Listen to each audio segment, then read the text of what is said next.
அடுத்த வாய்ப்பு பாராளுமன்றத்துக்கு கொடுத்தாங்கன்னா நிற்பேன். பாராளுமன்ற தொகுதியில் நிற்கிறதுக்கு வாய்ப்பு கொடுக்கல. தமிழுடைய பழமையை உணர்ந்திருக்கிறாரு மோடிஜி. அப்படின்னா தமிழர்கள் திருடர்களா நீங்க சமாளிக்கிறீங்க? வேணும்னா போட்டு காட்டுறீங்களா? பிரதமர் மோடியோடைய ஸ்பீச்சை எல்லாமே திருச்சி பேசுறாங்க. இப்ப காங்கிரஸ் வந்து பேசுறத மட்டும் ரொம்ப ரைட்டிங், அது எப்படி? அது நியூஸ்லாம் பாக்குறேன், நீங்க வீடியோ காமிங்க.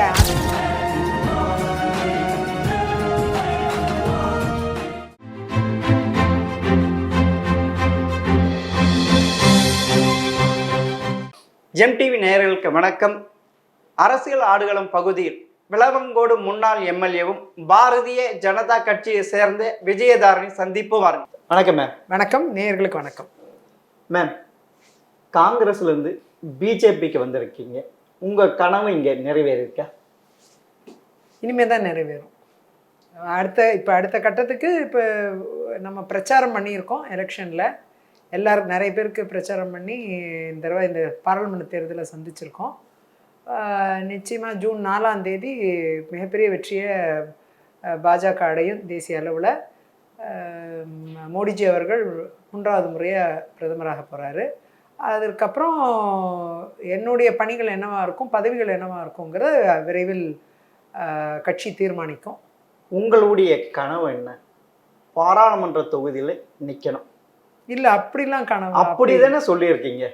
நான் வந்து சட்டமன்ற தேர்தலில் நிற்க மாட்டேன். இல்ல இந்த பை எலெக்ஷன்ல நிக்கலன்னு தான் சொல்றேன். இல்ல, அதுக்கு முன்னே நீங்க டெல்லியில பிரஸ் மீட் பண்ணப்ப இனி வந்து சட்டமன்றத்துல நிக்க மாட்டேன், பாராளுமன்றத்துல தான் நிக்க போறேன்னு நீங்க நான் சொன்னது இல்ல நான் தெளிவுபடுத்துறேன். இந்த தடவை சட்டமன்றத்துக்கு இந்த வரக்கூடிய 3 தடவை சட்டமன்ற உறுப்பினராக இருந்துட்டேன்.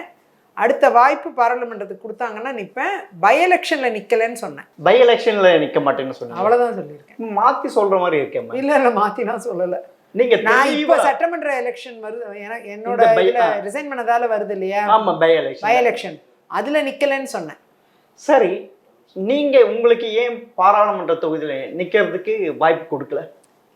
பாராளுமன்ற தொகுதி அவர் சீனியர் லீடர் விருப்பப்படுறாருங்கிறப்ப அவருக்கு கொடுப்போம். ஒருவேளை அவர் விருப்பப்படலான்னா என்ன நிறுத்தலாங்கிற அந்த ஐடியா பிஜேபியில் இருந்தது.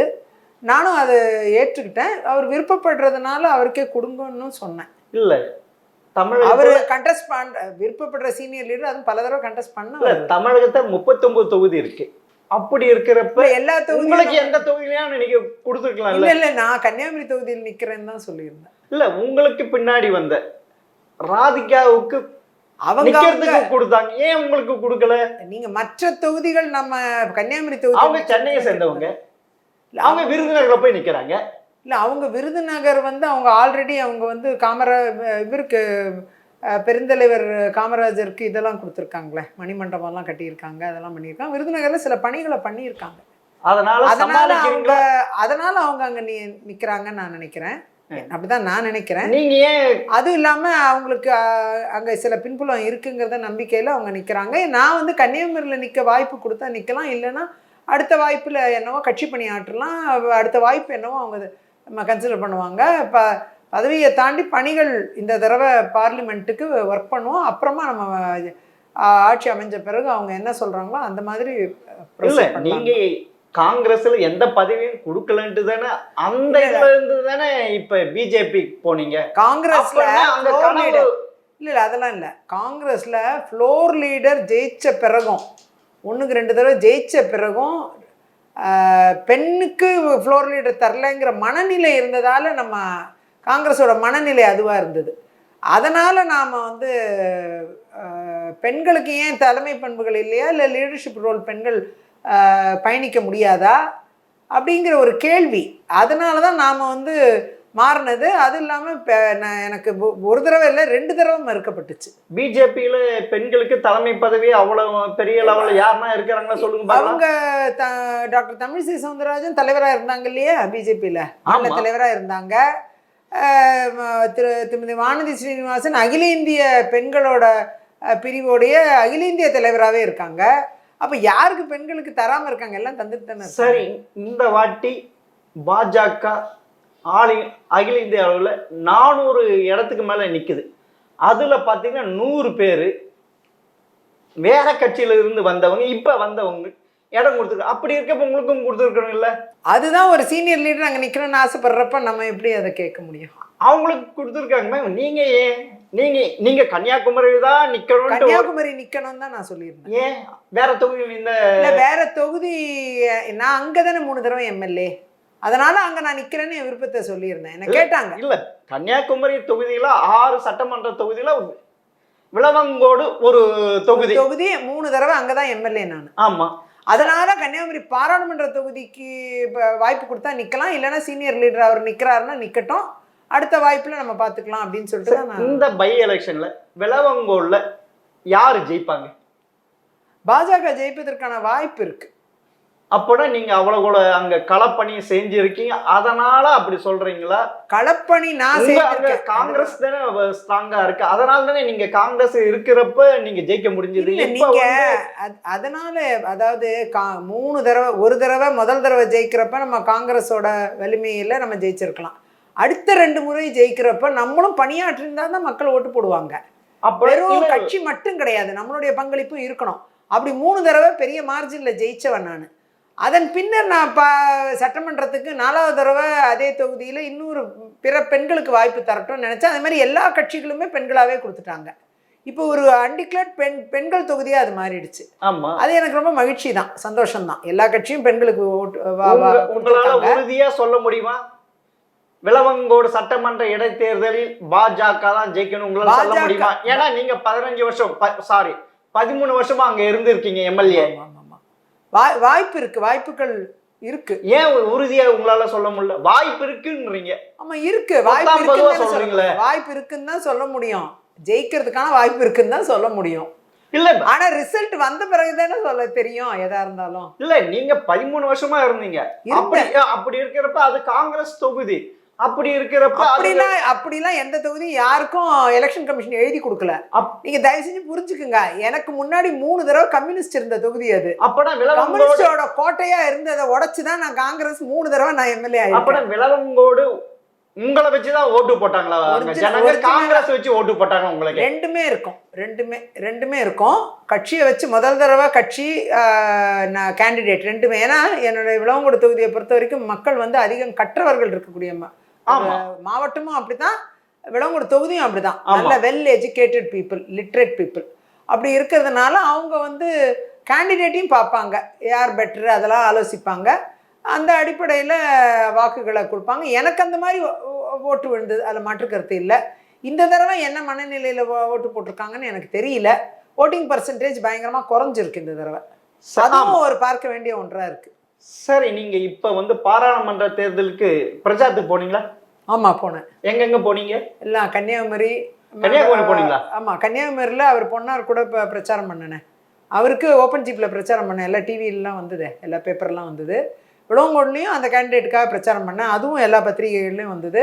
அவர் திரு நயனார் நாகேந்திரன் அவர்களுக்கும் திருநெல்வேலி அங்கேயும் பண்ணேன், அங்கேயும் பிரச்சாரம் பண்ணேன். அதுக்கப்புறம் இவங்க டாக்டர் தமிழிசை சவுந்தரராஜன் தென்சென்னை அவங்களுக்கு பிரச்சாரம் பண்ணேன். அப்புறம் கோவையில் திரு அண்ணாமலை அவர்களுக்காகவும் அங்கே போயிருந்தேன்.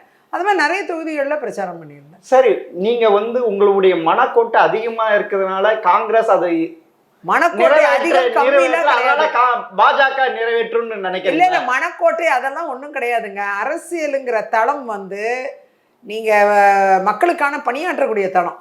அங்க மக்கள் பணி ஆற்றுவதற்கு உங்க கையில வந்து ஒரு எலெக்டட் பொசிஷனுங்கிறது தேவை. அந்த எலெக்டட் பொசிஷனை நம்ம ஜெயிச்சு வந்த பிறகு அந்த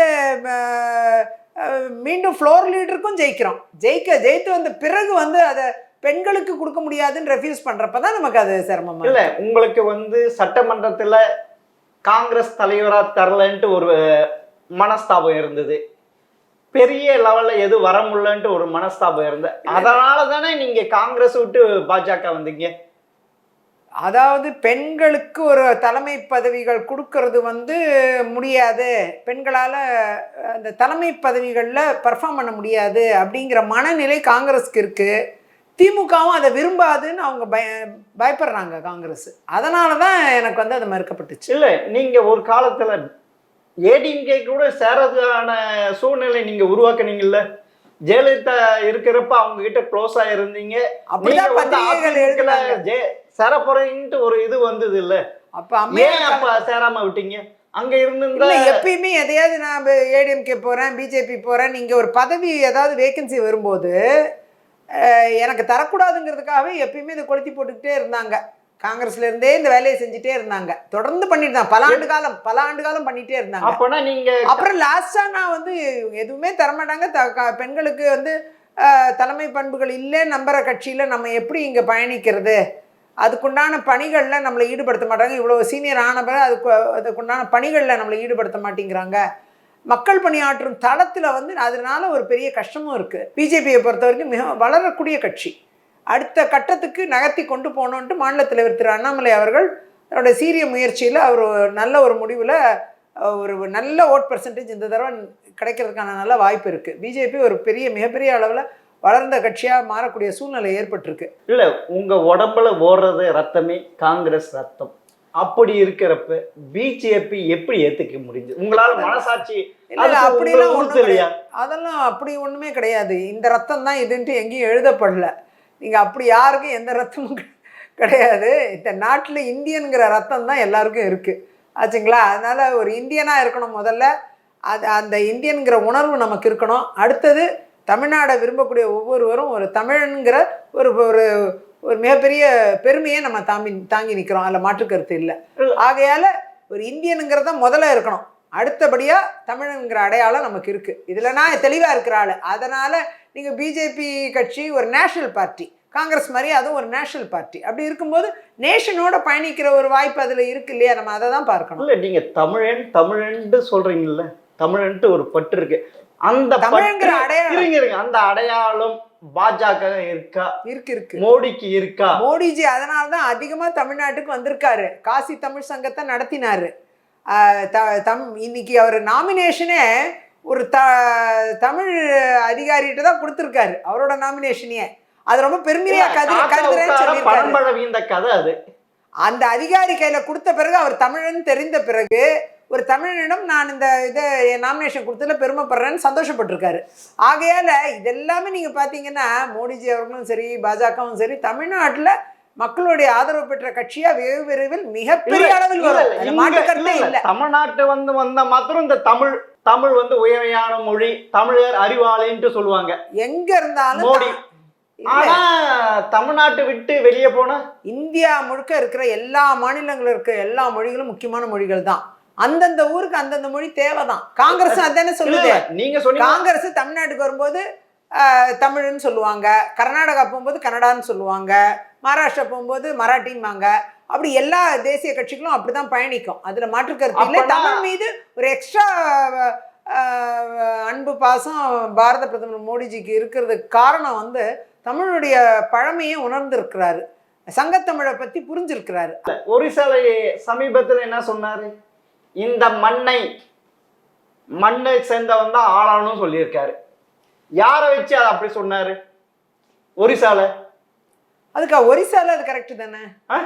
ஆமா, அந்த மண்ணை சார்ந்தவர் தான் ஆளணும். ஏன் அது நவீன் பட்நாயக்கா இருக்கலாம், இல்ல பிஜேபியில உள்ள முக்கிய தலைவரா இருக்கலாம், யார் வேணா இருக்கலாம்ல. சரி, அவர் ஒரு குஜராத்தி, அவர் குஜராத்ல தான் நிக்கணும். ஏன் வாரணாசில போய் நிக்கிறாரு? பார்லிமெண்ட்டுக்கு யார் வேணா எங்க வேணா நிக்கலாம், சட்டம் அப்படிதானே சொல்லுது. அப்பனா ஒரு முதல்வரா அதே மாதிரி ஒரு இந்தியன் எங்க காலம் போய் நிக்கிறாங்கல்ல சட்டமன்றத்துல கூட. சட்டமன்றத்துல அப்படி நிக்க முடியாது. சட்டமன்றத்துல அப்படித்தானே இருக்கு. இல்ல தமிழ்நாட்டை சேர்ந்த தமிழ்நாட்டுல தான் நிக்கிறோம்.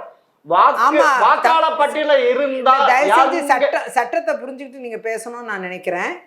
தமிழ்நாட்டில் அசம்பிளிக்கு கண்டெஸ்ட் பண்ணோம்னா தமிழ்நாட்டில் இருக்கவங்க மட்டும்தான் கண்டெஸ்ட் பண்ண முடியும், வெளியூர் ஆளுங்க வந்து கண்டெஸ்ட் பண்ண முடியாது. இங்கே இருக்கிற இது இருந்தால் தான் நமக்கு அங்கீகாரம் இருந்தால் தான், வாக்குரிமை இருந்தால் தான் இங்கே கண்டெஸ்ட் பண்ண முடியும். இப்போ இது ஒரிசால வாக்குரிமை நிற்கலாம் இல்லை, பார்லிமெண்ட்டுக்கு நிற்கலாம் இல்லை, அசம்பிளிக்கு நிக்க முடியாது.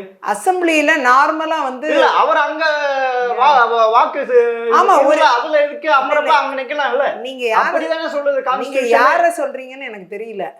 நீங்கள் யாரை சொல்கிறீங்கன்னு எனக்கு தெரியல. அப்படி ஒரு நபர் யாராவது தமிழ்நாட்டிலேருந்து போய் நிற்கிறாங்கன்னா அவங்க வாக்குரிமை இருந்து ஒரு எம்எல்ஏ ஆகலாம், அதனால தப்பு கிடையாது. ஆனால் மக்களுடைய மனநிலை என்னவா இருக்கும்னா தங்களை ஆளக்கூடிய முதல்வர் வந்து தங்களை சார்ந்தவராக இருக்கணும்னு ஆசைப்படுவாங்க. இல்லை எப்படி தெரியுங்களா, நவீன் பட்நாயக்கு அப்புறமா அந்த கட்சிக்கு தலைமை தாங்கப்ப ஒரு தமிழர் வி பாண்டியன் அதை மனசுல வச்சு அப்படி சொன்னாருன்ட்டு ஒரு இது இருக்கு. அது ஏத்துக்கிறீங்களா? தெரியல, எனக்கு அதை பற்றி தெரியல. ஆனால் அதே நேரம் ஒரு தமிழர் இன்னொரு இடத்துல போய் அவர் ஒரு எம்எல்ஏ ஆகிறாருன்னா எவ்வளோ பேர் ஆயிருக்காங்க அந்த மாதிரி. ஏன் ஆந்திராவில் கூட நீங்கள் பார்த்தீங்கன்னா தமிழ்நாட்டில் இருக்கிற ஆஃபீஸராக இருந்தவர் அங்கே எம்எல்ஏ ஆயிருக்காரு, எம்பி ஆயிருக்காரு. மகாராஷ்டிரா ஒரு தமிழர் பிஜேபி கேண்டிடேட் எம்எல்ஏ ஆயிருக்காரு. எம்எல்ஏ ஆகலாம், ஆனால் ஆகக்கூடாது, முதல்வர் ஆகக்கூடாது. ஒரு எம்எல்ஏ ஆகும்போது ஏன் முதல்வர் ஆக முடியாது? அப்படி கிடையாது. இல்ல சட்டத்துல அனுமதிக்கப்பட்டதா இருக்கலாம், ஆனா மக்கள் ஏற்பார்களான்னு தான் சந்தேகம். சரி, இன்னொன்னு சொல்றாரு, பூரி ஜெகநாதர் கோயிலுடைய பொக்கிஷ சாவி தமிழ்நாட்டுக்கு போயிடுச்சு அப்படின்னா தமிழர்கள் திருடர்களா? அது எனக்கு தெரியல, நான் அது கவனிக்கல.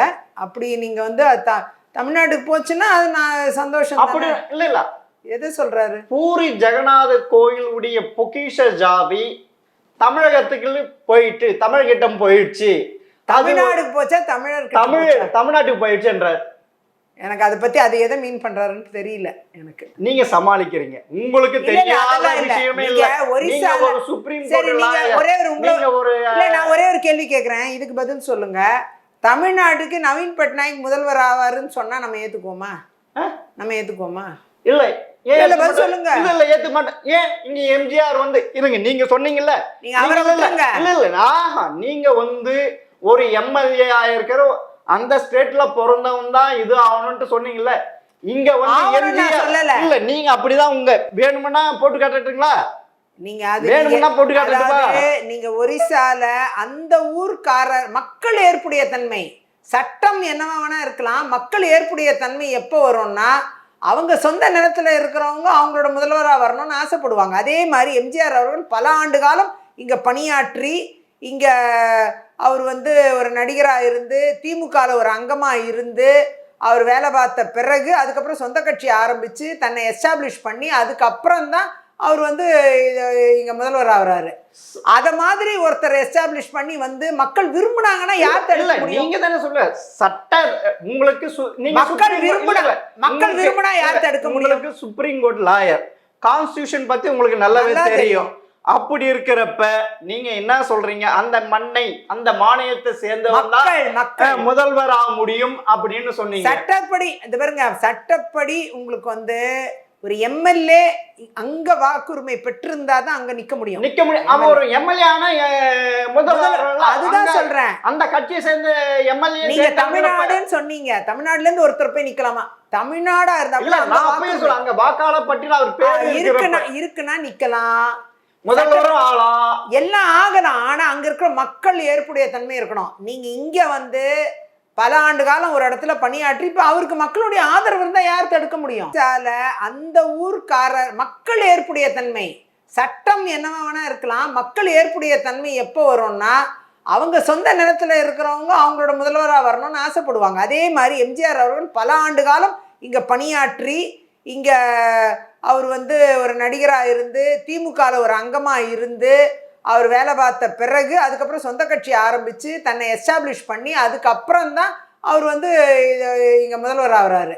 இல்ல நீங்க சொன்ன முடியாது மக்கள் ஏற்புடைய தன்மை கான்ஸ்டிடியூஷன்ல வாக்குரிமை எல்லாம் நிக்க முடியாது. திருப்பி நீங்க மாத்தி கேட்காதீங்க. கான்ஸ்டிடியூஷன்ல வாக்குரிமை இல்லைன்னா நிக்க முடியாது, எம்எல்ஏக்கு நிக்க முடியாது. சரி, எம்பிக்கு நிக்கலாம். எம்பிக்கு வாக்குரிமை இந்தியால எங்க இருந்தாலும் யார் வேணா எந்த கான்ஸ்டிடியூன்சி வேணா நிக்கலாம், அதுதான் சட்டம். சரி, அது இங்க ஒரிசால இப்படி பேசினார், அதே உத்தரப்பிரதேசல என்ன பேசினாரு? அங்க வந்து வட இந்தியர்களை தமிழர்கள் முட்டாள்கள் என்று கீழ்த்தரமா நினைக்கிறாங்க அப்படின்ட்டு ஒரு கொளுத்தி போடுறாரு. அது நம்ம தெரியலையே, அந்த மாதிரிலாம் சொன்ன மாதிரியே தெரியல. நீங்க எல்லாத்தையும் புதுசா ஏதோ கதையை கட்டுறீங்க. இல்லை, நான் அந்த மாதிரி சொல்லவே இல்லை, எங்கேயுமே சொல்லலையே. நான் சொல்லல, இப்ப தமிழக முதல்வர் அறிக்கையே விட்டு இருக்காரு, இப்படி பிரதமர் இப்படி எல்லாம் பேசிட்டு இருக்காருன்ட்டு. நிறைய பொய் சொல்றாங்க. பிரதமர் என்ன பேசுறாருன்னு திருச்சி வேற மாதிரி அதை அறிக்கை விட்டு இருக்காரு இல்ல, அவரு சொல்லியிருக்காரு இல்ல, அதுதான் பொய் பொய்யா அப்பனா முதல்வர் பொய் சொல்றாரா, ஸ்டாலின் பொய் சொல்றார் இருக்கலாம். ஏன்னா உறுதியா உங்களால சொல்ல முடியுமா? இருக்கலாம், நிச்சயமா. அது எல்லாமே பொய் பொய்யா திருச்சி சொல்லப்படுது. பிரதமர் மோடியோடைய ஸ்பீச்சை எல்லாமே திருச்சி பேசுறாங்க. அவர் அந்த மாதிரி ஒரு வார்த்தை சொல்லவே இல்லை. அவர் சொன்னது வேற கான்டெக்ட்ல, இவங்க வேற கான்டெக்ட்ல சொல்றாங்க. சரி, ஏப்ரல் 19 முதல் கட்ட வாக்குப்பதிவு முடிஞ்ச உடனே ராஜஸ்தான்ல என்ன பேசினாரு? வந்தேரிகள் அதிகமாக குழந்தை பெற்றவர்களுக்கு இந்தியர் உங்க சொத்து எல்லாம் புடுங்கி கொடுத்துருவாங்கன்னாங்க.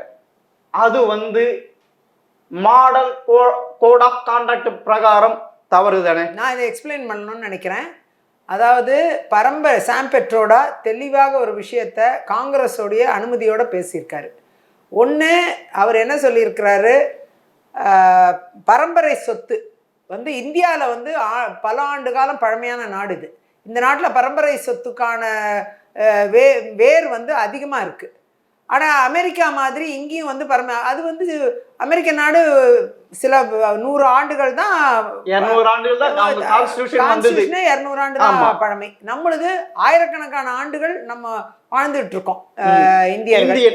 இந்தியரோட பரம்பரை சொத்துக்கள்னு பார்த்தீங்கன்னா ரொம்ப அதோடைய வேர்கள் பலமாக இருக்கக்கூடிய, நம்ம சாதாரண நபர்கள் நம்ம போன்றவங்க கூட பரம்பரை சொத்துக்கள் வச்சுருப்போம்.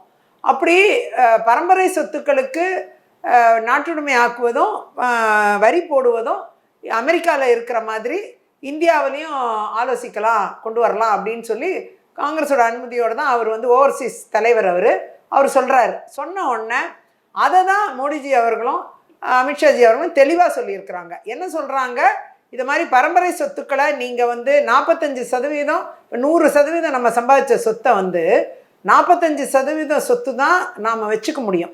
நம்ம பிள்ளைக்கு நாம் ட்ரான்ஸ்ஃபர் பண்ணது 45% தான் ட்ரான்ஸ்ஃபர் பண்ண முடியும். 65% நாட்டுடைய ஆக்கப்படும். 65% கொடுத்த பிறகு 45% நம்ம குழந்தைக்கு நம்ம கொடுக்குறோன்னா, நம்ம குழந்தை அதை மறுபடியும் 100% ஆக்குறாருன்னு வைங்களேன். அது மேலே இன்ஹெரிட்டன்ஸ் டேக்ஸ் அதுவும் போடுவாங்க, இல்லைன்னா வெல்த் டேக்ஸ்ன்னு போடுவாங்க 45%க்கு. ரொம்ப கஷ்டப்பட்டு நம்ம பிள்ளை அதை மறுபடியும் 100% ஆக்கினான்னா, மறுபடியும் அதை 45% தான் அவ பிள்ளைக்கு ட்ரான்ஸ்ஃபர் பண்ண முடியும். மறுபடியும் 65% நாட்டுடைமை ஆக்கப்படும். இது முக்கியமான விஷயம். நாளைக்கு இது நாட்டுடைமையாக நம்ம சொத்துக்களை நாம் கொடுக்கும்பொழுது நம்ம குழந்தைகள் ஒவ்வொரு தடவையும் 45%, 65% கொடுத்துக்கிட்டே வருவாங்க. கடைசியில் அந்த 45% வச்சுக்கிட்டு மேற்கொண்டு எவ்வளோ 100% நம்ம சம்பாதிச்சாலும் இதை நாட்டுக்கு கொடுத்துக்கிட்டு இருப்போம். நாம் அது வேற ஒருத்தர் முன்னுரிமை பெற்றவங்களுக்கு போய்கிட்டே இருக்கோம். ஆனால் இந்தியாவில் அதை கொண்டு வந்தால் அங்கே பெரிய மேல்தட்டில் இருக்கக்கூடிய ஒரு சில ஆட்களுக்கும் அந்த கவுண்டிஸ் ஒரு 5-6 கவுண்டிஸ்லையும் இது அமலில் இருக்குது. அமெரிக்கா முழுசாக இது அமலில் இல்லை. ஆனால் இந்த சட்டம் அது கடுமையான எதிர்ப்பும் வந்திருக்கு நிறைய கவுண்டிஸில், சில இடத்துல இருக்குது. ஆனால் இவங்க என்ன சொல்கிறாங்கன்னா, அமெரிக்காவில் இருக்கக்கூடிய இந்த 4-5 கவுண்டிஸில் இருக்கக்கூடிய இந்த சட்டம் இந்தியாவில் முழுமையாக கொண்டு வரணும் அப்படின்னு சொல்கிறப்ப இது நிச்சயமா ஒவ்வொரு சாமானிய இந்தியனையும் பாதிக்கும். இல்ல அது கிடையாது. எங்களுடைய மேன் பேசல அவரு பொதுவான கருத்து தானே சொல்லி இருக்கிறாரு. கிடையாது, பொதுவான கருத்து எப்படி ஆகும்? மோடி இருக்கிறதெல்லாம் எடுத்து விட்டுட்டே இருக்கிறாரு. கிடையாது, நீங்க மோடிஜி பேசினா மட்டும் நீங்க அப்படி பேசினார் இப்படி பேசினார்னு கேள்வி கேட்குறீங்களே. இப்ப காங்கிரஸ்ல இருந்து பேசுறத மட்டும் ரொம்ப ரைட்டுங்கிறீங்க. அது எப்படி? அது என்ன பேசுறாங்க? அப்ப இந்த பரம்பரை சொத்தை நாட்டுடைமை ஆக்குறதும் வரி போடுறதும் அது எவ்வளவு தவறான ஒன்று. சரி, இப்படி இந்துக்களுக்கும் முஸ்லிமுக்கும் ஒரு பிளவை உருவாக்கி இருக்காரு. ஒரு வந்தேரிகள் அதிகமாக குழந்தை பெற்றவர்கள். அப்படி இருக்கிறப்ப எலெக்ஷன் கமிஷன் யாருக்கு நோட்டீஸ் அனுப்பிச்சிருக்கணும்? இந்தியால நீங்க ஒரு அட்வொகேட், அதுவும் supreme court advocate, election commission rule பிரகாரம் யாருக்கு நோட்டீஸ் அனுப்பணும்? யாருக்குமே இது நோட்டீஸ் அனுப்ப வேண்டியதில்லை. இதை பொறுத்த வரைக்கும் அவர் அந்த மாதிரி வார்த்தையை பயன்படுத்தலை. அவர் சொன்னது சிட்டிசன்ஷிப் அமெண்ட்மெண்ட் ஆக்ட் படி வெளிநாட்டிலிருந்து வரக்கூடியவர்கள் இப்போ நாம் பாகிஸ்தான், பங்களாதேஷ், ஆப்கானிஸ்தான் போன்ற நாடுகள் எல்லாம் இஸ்லாமிய நாடுகளாக டிக்ளேர் ஆயிடுச்சு. நம்மள்ட்ட பிரிஞ்சு போய் எல்லாமே டிக்ளேர்டு இஸ்லாமிய நாடுகள். அங்கே இஸ்லாமியர்களுக்கு பெரிய கொடூரங்களோ தொந்தரவுகளோ கிடையாது. அவங்க நம்ம நாடை தேடி வர வேண்டிய அவசியம் இல்லை. ஆனால் நம்மள்டேருந்து போய் சீக்கியர்கள், இந்துக்கள், இன்னும் ஜெயினர்கள் என்று பார்சிகள், இப்படி ஒரு 5 to 10 வரை உள்ள பிரிவுகள், அது எல்லாமே இஸ்லாமிய நாடுகள். அப்படி திரும்பி வரக்கூடியவங்க வந்து இஸ்லாமியர்களா அவங்க திரும்பி இங்கே மறுபடியும் திருப்பி நம்ம நாட்டுக்கு அவங்க எல்லாம் திரும்பி வர்றாங்கன்னா அது ஓவர்லோட் ஆகும். இங்கே இருக்கக்கூடிய இஸ்லாமியர்களை அவங்க சொல்லலை, அது தப்புன்னு தான் அவர் கேள்வி கேட்டிருக்காரு. அந்த அளவுக்கு இஸ்லாமியர்களையும் சிறுபான்மை மக்களையும் அவர் ஆதரிச்சு பேசுறாரு. அது மட்டும் கிடையாது, சிறுபான்மை மக்களை எந்த இடத்துலையுமே நான் வந்து தவறா பேசலன்ட்டு பிரதமர் மோடி அவர்கள் தெள்ள தெளிவா தன்னோட விளக்கத்தை கொடுத்திருக்காரு. இதுக்கு மேல உங்களுக்கு என்ன இல்லை, அப்படி செய்யறது தப்புன்ட்டு மோடி சொல்லி இருக்காருன்றீங்களா? உங்க கூட கூட்டணி வைத்து உள்ள தெலுங்கு தேசம் கட்சியுடைய தேர்தல் அறிக்கையில் முஸ்லிம்களுக்கு 4% இடஒதுக்கீடு வழங்கப்படும் சொல்லியிருக்காங்களே. அப்படி இருக்கிறப்ப நீங்க வந்துட வேண்டியதானே? உங்களுடைய கொள்கைக்கு முரணானது. இது முடிஞ்ச பிறகு அவங்களுக்கு விளக்கத்தை உண்டு பண்ணுவோம். நாங்க 12% ரிசர்வேஷன் தரலாம் அப்படிங்கிற மாதிரி ஒரு அபிப்பிராயத்தை இங்கே வந்து தமிழ்நாட்டில் சொன்னப்போ கிறிஸ்தவர்கள் என்ன சொல்லிட்டாங்க, எங்களுக்கு அந்த நாங்கள் 7.2 உள் ஒதுக்கீடு வேணாம்ட்டாங்க. அவங்க அந்த 12% இருக்கீங்க, அதனால ஈவன் 12% கொடுத்தா கூட கம்மி தான்ட்டாங்க அவங்க. ஆமா, அவங்க 3.2 எங்களுக்கு வேண்டவே வேண்டாம், அந்த 12% கொடுத்தா கூட கம்மி தான். நான் எங்களுக்கு வந்து 69%லையுமே இருக்கோம் நாங்க. ஆமா, ஆனா தனி ஒதுக்கீடுன்னு அவங்க கேட்கவே இல்லை எங்கேயுமே. ஆனால் இந்த மாநிலங்கள்லாம் நான் உங்களுக்கு ஒதுக்கீடு கொடுக்குறோம்னு சொல்லிட்டு அவங்களுக்கு இருக்கிற 60% ஒதுக்கீடுலேருந்து 4%-ஆக குறைக்கிறாங்க. இப்போ அதுதான் நீங்கள் அவங்களுக்கு இப்போ பறந்து விரிந்த பெரிய ஒதுக்கீடு இருக்கும் பொழுது சின்ன ஒதுக்கீடுக்குள்ளே கொண்டு வந்துட்டு ரெஸ்ட் ஆஃப் தி இப்போ 60ல் 4 போச்சுன்னா 56% அவங்களுக்கு இல்லை. What is not given, what is not prohibited is permitted, what is not permitted is prohibited. இதுதான் சட்டம். அப்படி இருக்கும் பொழுது 4%க்குள்ளே கொண்டு வந்துட்டா மிச்சம் இருக்கிற 56% கர்நாடகா எங்கெங்கே இந்த மாதிரி அனௌன்ஸ்மெண்ட் வர மாநிலங்களில் 56% அவங்களுக்கு பார்ட்டிசிபேஷனே இல்லாமல் போடும். அவங்க வந்து அதுக்காக பகிரத பிரயத்தனம் எடுத்தால் கூட அவங்களோட இது எல்லாமே இந்த 4%ல் அவங்க பார்வையெல்லாம் 4%க்குள்ளே போயிடுது. சரி, நான் இன்னும் கேட்டு அதே நீங்கள் அதுக்கு வரவே இல்லையே. தேர்தல் கமிஷன் யாருக்கு நோட்டீஸ் அமைச்சிருக்கணும்? மோடிக்கா இல்லை அது அவர் சார்ந்த கட்சியுடைய தலைவருக்கா, நட்டாவுக்கு அமைச்சிருக்காரு? இது சரியா? என்ன இல்ல ராஜஸ்தான்ல பேசுற இதுக்கு வந்தேரிகள் குழந்தை பெற்றுக் கொள்ளுவர்கள் வெளிநாடுல இருந்து வரக்கூடிய ஒரு டிவைட் பண்றாரு இந்து முஸ்லிம். அதெல்லாம் பண்ணல. இல்ல அப்பனா தாக்கரேக்கு கொடுக்க வேண்டிய தண்டனை மாதிரி மோடிக்கு கொடுக்க வேண்டியது தானே? அந்த நிலைமை தானே. அதெல்லாம் அவர் வந்தேரிகள் தாக்கருக்கு 6 வருஷம் ஓட்டு போட முடியாது, 6 வருஷம் தேர்தல் நிக்க முடியும். அப்படி ஒரு நிலைமை தானே அவருக்கு. அப்படி எல்லாம் கிடையாது. நீங்க அவர் வந்தேரிகள் அந்த நிலைமையில தான் அவர் இருக்கிறாரு. வந்தேரிகள்னா யாரு? நாட்டுல இருந்து வெளிநாட்டுல இருந்து வர்றவங்க. வந்தேரிகள்னா யாரு? நீங்களா இல்ல நானா? வந்தேரிகள்னா பாகிஸ்தான், ஆப்கானிஸ்தான், அது என்ன பங்களாதேஷ், இதை மாதிரி வெளியிலேருந்து வரக்கூடிய இஸ்லாமிய நாடுகள்லேருந்து வரக்கூடிய வந்தேரிகள், வெளிநாட்டிலேருந்து வரக்கூடியவங்களை சொல்கிறாரு. சரி மேம், இதே உத்தரப்பிரதேசத்தில் இந்திய கூட்டணிக்கு ஆட்சிக்கு வந்தால் ராமர் கோவிலை புல்டோசர் வச்சு அடிச்சிடுவாங்க. அப்புறமா அமித்ஷா சொல்லி வர பூட்டு போட்டுருவாங்க. அப்படிலாம் நடந்துருமா? வாய்ப்பு இருக்குல்ல. ஏன்னா ராமர் கோவிலில் கட்டக்கூடாதுன்னு எதிர்ப்பு தெரிவித்தாங்க காங்கிரஸ். கட்டின பிறகு இன்விடேஷன் கொடுத்தா வரமாட்டேன்ட்டாங்க. அப்படிலாம் இருக்கும்போது அவங்களோட வெறுப்பு எதிர்நிலை இருக்குல்ல, ராமர் கோயிலுக்கு எதிரான எதிர்நிலை வெறுப்பு இருக்கு இல்லையா, அதனால ஏதாவது பண்ணிடுவாங்க அப்படின்னு யோசிக்கிறாங்க. சரி, நீங்க வந்து தேர்தல் ஆரம்பிக்க முன்ன பாஜக 400 இடங்கள் வின் பண்ணுன்னு சொல்லிட்டு இருந்தீங்க. இன்னைக்கு அந்த நிலைமை அப்படி சொல்றதையே விட்டுட்டீங்க. ஏன் 400 இடங்கள் வின் பண்ணும் நான் சொல்றேன், எடுத்துக்கோங்க.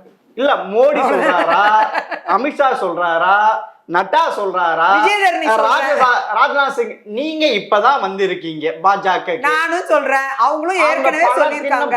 கோட்டைங்க அங்கேயே இருந்து ஏற்கனவே சொல்லியிருக்காங்க. நீங்க வந்து 400 சீட் வருங்கிறத அவங்க சொல்லிக்கிட்டு இருந்தாங்க.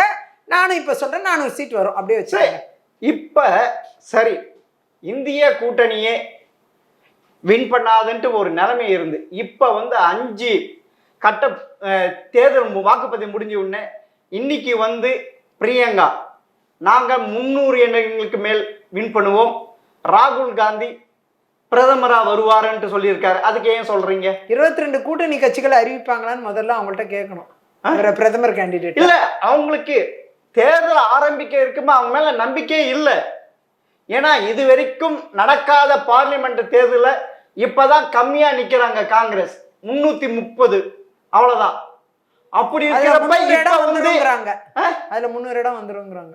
இல்ல இந்திய கூட்டணி சேர்த்து 300 இடம் வர்றாங்க. இந்தியா கூட்டணியில இருக்கிற 22 கட்சியும் இவங்கள பிரதமர் கேண்டிடேட்டு காங்கிரஸ் வர வைப்பாங்களா, சப்போர்ட் கொடுப்பாங்களா, அதே மாதிரி ராகுல் காந்தி அவர்களை பிரதமர் ஆக்குவாங்களாங்கிற கேள்வி இன்னுமே இருந்துகிட்டு இருக்கு. ஏதோ அவங்க நம்பிக்கையை சொல்றாங்க, அவ்வளவுதான்.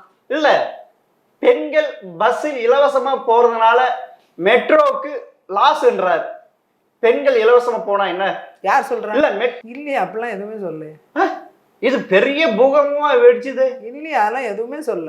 உங்களுக்கு நீங்க எங்கதான் இருக்கிறீங்க? இல்ல எல்லாம் இருக்கோம். இந்த மாதிரிலாம் சொல்லவே இல்லையே, நான் எங்கேயுமே கேட்கல. காமிங்க நீங்க எங்கதான் அந்த வீடியோ காமிங்க.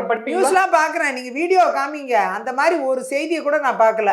காங்கிரஸ் உடைய மேனிஃபெஸ்டோ பத்தி தான் பெரிய லெவல பூஸ்ட் பண்ணிட்டு இருக்கீங்களே. எங்க இருக்கு? இல்ல இடஒதுக்கீடு, அதாவது மத ரீதியான இடஒதுக்கீடு கொடுத்துருவாங்க அப்படின்ட்டு சொல்றீங்க. ரீதியான இடஒதுக்கீடு எதை விளைவிக்கும்னா அந்த மதத்தை சார்ந்தவங்களுக்கு அதிகமான ஒதுக்கீடை சுருக்கிடுது. அதை தான் நம்ம மீன் பண்றோம். இல்ல உங்களுக்கு தெரியும் கான்ஸ்டிடியூஷன் பத்தி. கான்ஸ்டிடியூஷன் மத அடிப்படையில் இடஒதுக்கீடு தர முடியாதுன்ட்டு கான்ஸ்டிடியூஷன்லயே இருக்கு. அப்படிதான். அப்படி இருக்கிறப்ப பாஜக நீங்க சொல்றீங்க அது எப்படி சாத்தியம்? மத ரீதியான ஒதுக்கீடு வந்து அந்த முழுமையா எல்லாத்துலயுமே அவங்க வர முடியும். தனி ஒதுக்கீடுங்கிறது வேண்டாங்கன்னு தான் பாஜக சொல்லுது. இல்ல இப்ப 2014 வளர்ச்சி அப்படின்னு சொன்னீங்க, 2019 பாதுகாப்புன்னு சொன்னீங்க, 2024 ஒண்ணுமே சொல்லலைங்க. வளர்ச்சியும் பாதுகாப்பும் நீங்க சொல்றீங்க. அவரும் சொல்லியிருக்காரு. தேர்தல் அறிக்கை அப்படி ஒண்ணு சொல்லி இருக்கு. வளர்ச்சி இருக்கு, வளர்ச்சி, பாதுகாப்பு. இல்ல இப்ப சாப்பிடுறதுக்கு எனக்கு சாப்பாடு வேணும். நீங்க 2045 இந்தியா உலக அளவில் 3வது வளர்ந்த நாட்டில் 3வது பொருளாதாரத்தில் வந்துடும். இப்ப சாப்பிட்டு தானே இருக்கிறீங்க. 2047 வல்லரசு நாடா ஆகும்னு சொல்லியிருக்கோம். கரெக்டா புரிஞ்சுக்குங்க. நீங்க சரியாவே புரிஞ்சுக்க மாட்டீங்க. இல்ல பொருளாதார ரீதியில் 3வது இடத்துக்கு வந்துருவோம். ஆமா, அதுதான். அதாவது 5ல இருந்து 3வது இடத்துக்கு வருவோம்னு சொல்லியிருக்கோம். வல்லரசா மாறும்னு சொல்லியிருக்கோம். இது வந்து இன்னைக்கு சாப்பிட்றதுக்கு சாப்பாடு எல்லாருக்கும் இருக்கு. இன்னும் அதிகமா நிறைய பொருளாதாரத்துல வளர்ச்சி பெறுவோம், வல்லரசா மாறுவோங்கிறத சொல்லியிருக்கோம். சரி, இந்தியா எல்லாருக்கும் புரியும். இந்தியா கூட்டணி ஆட்சிக்கே வராதுன்னு இருக்கிறப்ப நீங்க வந்து ஆட்சிக்கு வந்து விட்டால் 5 ஆண்டுகளுக்கு 5 பிரதமரா இருப்பாங்கன்ட்டு அப்போன்னா நீங்களே ஒத்துக்கிறீங்களா? தோல்வியை நீங்களே ஒத்துக்கிறீங்களா? இந்தியா கூட்டணி வெற்றி அதோடைய இந்தியா கூட்டணி ஆட்சிக்கு வரதோடைய ஆபத்து என்னங்கிறது மக்களுக்கு தெரியணும் இல்லையா? அதை பேசித்தானே ஆகணும். அதனால 22 கட்சி கூட்டணியில ஆனா வந்து பிரதமர் வந்து 22 கட்சி கூட்டணினால எல்லாரையும் திருப்தி பண்ணனா குறைஞ்சபட்சம் 3 மாசத்துக்கு ஒரு பிரதமர் வைக்க வேண்டிய கட்டாயம் வரும். சரி, நீங்க 10 ஆண்டுகள் ஆட்சிகளை இருந்துட்டு நாங்க இது செஞ்சோம் அதை செஞ்சு இப்படி வளர்ந்துருக்க அப்படி சொல்லி ஓட்டு கேட்காம அப்படிதான் சொல்லி ஓட்டு கேட்கறோம் எல்லா இடத்துலயும். இதெல்லாம் மற்றதெல்லாம் சும்மா சைட்ல காங்கிரஸ் உடைய மேனிஃபெஸ்டோ அதெல்லாம் சைட்ல வரக்கூடிய ஐட்டம்ஸ். மெயின் வந்து வளர்ச்சி தான். நாட்டுடைய வளர்ச்சி என்னங்கிறத முதல்ல ஃபர்ஸ்ட் மோடிஜி அவர்கள் அதை பேசிட்டு தான் மற்றதெல்லாம் பேசுவார். சரி, இறுதியா கேட்கிறேன், பாஜக ஜூன் 4ஆம் தேதி நீங்க சொல்ற பாஜக 370 அலைன்ஸோடு சேர்ந்த 400 இடம் வரத்துக்கு வாய்ப்பு இருக்கா? பாஜக ஜூன் 4ஆம் தேதி 3வது முறையாக மிகப்பெரிய வெற்றி அடைஞ்சு மோடிஜி அவர்கள் பிரதமர் ஆவாருங்கிறதுல எந்த ஒரு மாற்று கருத்தும் இல்லை. இல்ல நேருடைய சாதனையை ஈக்குவல் பண்ணிடுவாருன்றீங்க. பிரேக் பண்ணுவாரு. இல்ல வரைகின்ற தகவல் பார்த்தா பாஜக 200ல இருந்து 250க்குள்ளதான் வருன்றாங்களே. அதெல்லாம் இல்லை, நிச்சயமா பெரிய அளவுல வெற்றி பெற்று வருவாங்க. நீங்க எதிர்பார்க்கிற உத்தரப்பிரதேசம் வராதுன்றாங்க, எல்லாம் வரும். பீகாரும் இல்லன்றாங்க, சொல்லிட்டே இருப்பாங்க, இல்லன்றாங்க, ராஜஸ்தானும் இல்லன்றாங்க, ஆறுதல், சத்தீஸ்கர் இல்லன்றாங்க. ஆறுதல், எதிர்கட்சிக்கு ஆறுதல். அப்பனா ஆறுதல் அவங்க ஆறுதலா சொல்லிக்கிறாங்க. தேர்தல் முடிஞ்சு வாக்கு எண்ணிக்கை வரும்போது ஆட்டோமேட்டிக்கா பாஜக பெரிய அளவுல ஆட்சி அமைக்கும், அதோட பெசாமாயிருவாங்க. ஆல்ரெடி ஃபர்ஸ்ட் 100 டேஸ்க்கு நாங்க என்ன பண்ண போறோம், முதல் 25 நாட்கள் முழுமையாக இளைஞர்களுக்காக செலவிடுவேன் அப்படின்ட்டு பிரதமர் மோடி சொல்லியிருக்காரு. இல்ல இப்ப இருக்கிற நேஷனல் ஊடகம்லாம் பெரிய லெவல்ல முன்ன சொன்ன மாதிரி இப்ப சொல்றது இல்ல. இப்ப ராகுல் காந்திக்கு அதிகமா முக்கியத்துவம் கொடுக்க ஆரம்பிச்சாங்க. ஏன்னா 2024 மாற்றம் உருவாகலாம், 2004 ஏற்பட்ட போது அப்படின்றாங்களே.